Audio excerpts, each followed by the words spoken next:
Kining pagpunay o uwan-uwan na pahimangno sa City Health Office sa Dakbayan sa Talisay nga manglimpyo kanunay o gubon yun ang mga nagpundong tubig nga mahimong kapuy-an o itluganan sa mga lamok nga magdala sa makamatay nga dengue.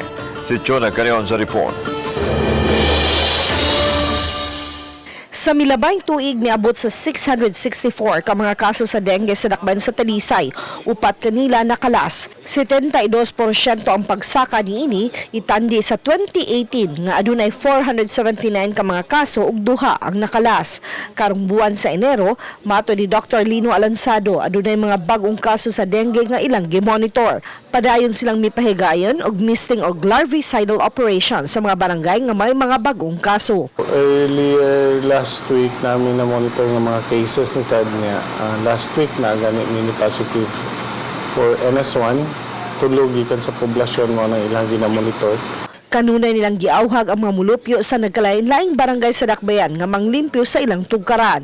Ug kun may makitang nagpundo nga tubig, limpyuhan kini aron dili nakapangitlugan sa lamok nga mao'y nagdala sa sakit nga dengue. Nadia